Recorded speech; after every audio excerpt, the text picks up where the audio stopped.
भाजप एवढी प्रचंड ताकद सत्ता असताना एवढी घाबरून होती की शेवटपर्यंत त्यांना उमेदवारी घोषित करण्यासाठी सुद्धा एक सावध रीतीनं पाऊल टाकलं आहे. आमच्याकडे तर संख्याबळ अनेक नाहीच, बरोबर, अनेक ठिकाणी फार कमी आहे.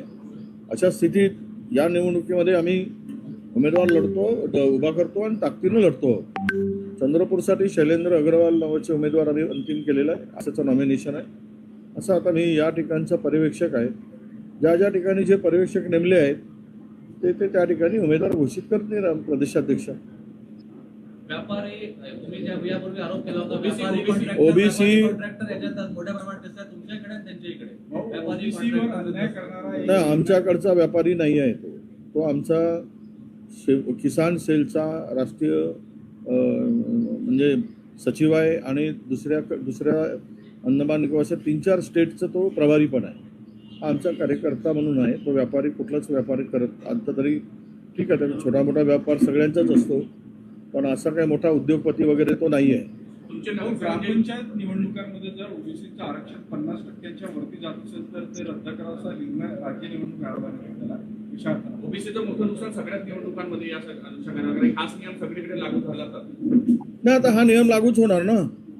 मला आता या निर्णयाला घेऊन उद्या कोणी कोर्टात गेले तर अनेक ठिकाणी ओबीसीचं आरक्षण झालेल्या महानगरपालिका आणि नगर परिषदामध्ये अधिक आहे.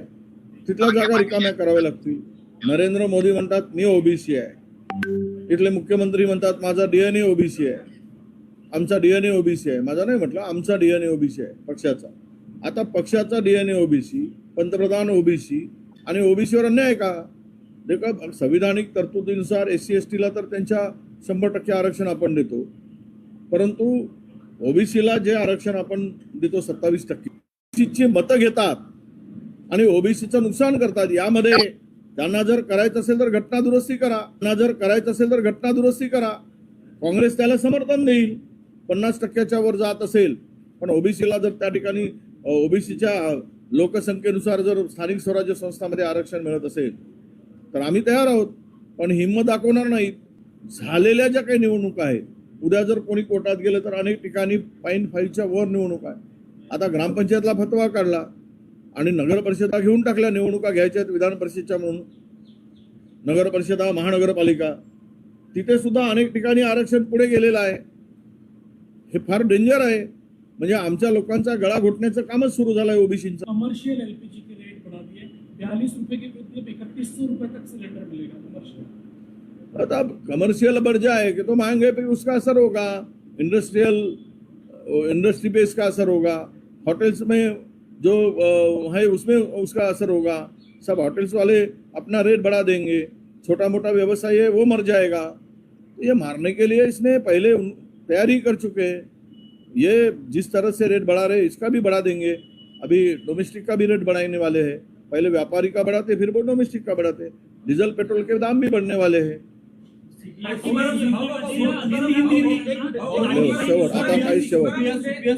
वाही असलेला अरुण लाखानींना भाजपनं उमेदवारी दिलेली आहे.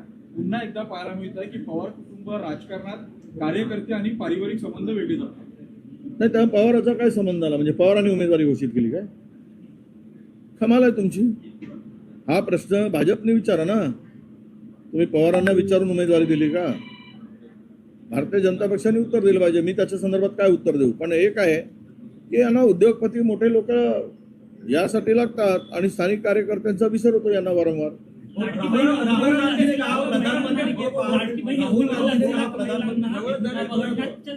गांधीच्या प्रेरणेने सुरू झालेलं गोरख भंडार तुकाराम मुंडेच्या कारवाईच्या आदेशानंतर बंद पडलेली आहे. खरं तर एवढ्या वर्षापासून शेतकऱ्यांचं दूध विकत घेऊन काम करत होती ती संस्था बंद पाडली. 25 लाख रुपयाचा जवळजवळ तुमचा माल जो आहे तो जप्त केला. एवढ्या वर्षात कधी कारवाई झाली नाही. खरं तर तिथली तक्रार नाही. तो गोरख भंडार तर गोरखला का साधा सुत्रा पार होतो नाही. गोरखपार का बंद केलं हे मला माहीत नाही तर कशामुळे बंद केलं, पण ते काय त्याच्यामध्ये बघा असं आहे की त्यांना त्या डिपार्टमेंटला ड्रग्स अँड फूड अँड ड्रग्सवाल्यांना जर काही त्याच्यामध्ये दोष आढळला असेल तर बंद करायला. बघा, कुठलाही लोकांना खायचं अन्न आहे हे प्युअर असलं पाहिजे. त्यामध्ये कुठे भेसळ भेसळ युक्त असं नसावं. हे सगळं आहे. त्यांनी पतंजलीचे अनेक प्रॉडक्ट बंद केले. त्यामुळे माझं मत असं आहे की कुठे कोणी चुकत असेल, पूर्वी प्युअर होतं, आता काही त्याच्यामध्ये गडबड चालली का, हे तपासलं जाईल ना. कारवाई हे सगळ्यालाच अपेक्षित आहे. मी केवळ गांधीजींच्या काळात सुरू झालं म्हणून आत्ताच्या कोणी जर त्यामध्ये काही गडबड केली असेल, मला वाटत नाही, की कारण ते गांधीजीच्या तत्वानुसार चालणारे आहेत. परंतु यांना काय आढळलं याची माहिती मी घेतो. जर न आढळता असं काही केलं असेल तर आपण त्याचं उत्तर त्यांना द्यावं लागेल. लाडकी बहीणचे 80,000 महिला 80 लाख महिला ज्या कमी केल्या, यांचा अर्थ स्पष्ट आहे की निवडणुकीमध्ये वापर झाला, निवडणूक झाली, महानगरपालिका झाल्या, अर्ध्या जिल्हा परिषदा झाल्या, नगर परिषदा झाल्या. आता लाडकी बहीण तुझा काय आमचा संबंध, बहीण तिकडे भाऊ इकडे, भाऊ खुर्चीवर बसून मस्त मजा मारतोय, दाबून माल खातोय, महाराष्ट्र लुटतोय, लाडक्या बहिणीला हव्यावर सोडून दिलाय. जा तू मर का वाच. 80 लाख महिला कमी केल्या तर त्यांचा तडतडाट, त्यांचा शाप या महायुतीच्या सरकारला लागेल. आणि असेच हे तडफडून ज्या महिलांचा श्राप फार मोठा असतो, ज्यावेळेस ती बोटं मोडून मनातून अंतकरणातून श्राप देते ना, त्यावेळेस यांचा सत्यानाश झाल्याशिवाय राहणार नाही. अशी ती आता गावागावात सत्यानाश करायसाठी यांचा टपलेली आहे. ज्या दिवशी जातील निवडणुकीच्या मतं मागायसाठी तर यांची पूजा ती ते करेल. हे जे बनवाबनवी केली, फसवणूक केली लाडक्या बहिणीची, याचं उत्तर सरकारला द्यावं लागेल.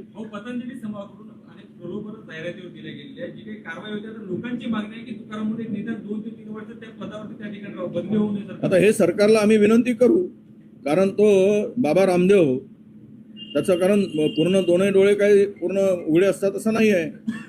त्यामुळे त्याचं तो जेवढा मधमाशा नाहीत किंवा पोळे निघत नाही तेवढा तो सहज विकतो. जेवढी गाया नाही तेवढा तो तूप विकतो. म्हणजे जे काही जेवढं मिळत नाही देशात त्याच्यापेक्षा 4 पट तो विकतो. याचा अर्थ असा आहे कारण त्यामध्ये भेसळ आहे आणि तो भेसळ आहे म्हणून पकडला गेलेला आहे. खरं म्हणजे लोकांच्या आरोग्यावर जो काही दुष्परिणाम होतो आहे, अनेक नवीन रोग माणसाला जळत आहेत, कॅन्सर सारखा रोग आता सगळीकडे पसरत चालला आहे.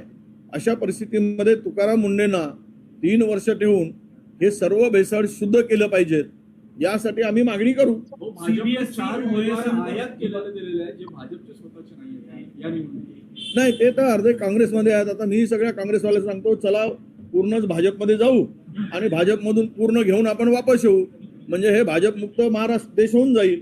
अशी परिस्थिती आता निर्माण झालेली आहे. जे काही जाते आहेत आता अर्ध्यापेक्षा जास्त मुख्यमंत्री तर हे काँग्रेसमधूनच गेलेले आहेत. आता अर्ध्यापेक्षा अधिक आमदार भाजपमध्ये गेले, जे आपल्या काँग्रेसमधून गेलेले आहेत. आता विधान परिषदेमध्ये उमेदवार जे आहेत ते तर अर्धे काँग्रेसमधूनच आहेत. त्यामुळे आता पुरीच काँग्रेस भाजपमध्ये विलीन करा आणि भाजपमधून भाजपवाल्याला ओरिजिनल हटवून टाकून ओरिजिनल काँग्रेस करा. आता अशी परिस्थिती होईल. आता काय आहे, सत्तेसाठी वाटेल ते, केवळ काँग्रेस मुक्त भारत. आता भाजप काँग्रेस युक्त भाजप होत चालली आहे हे त्यांना दिसत आहे. त्यामुळे हे जे काही लोकांशी लोकांच्या शब्दाचा छल करून धार्मिक भावना भडकवून जे काही चाललं आहे त्याचं उत्तर जनता मागेल.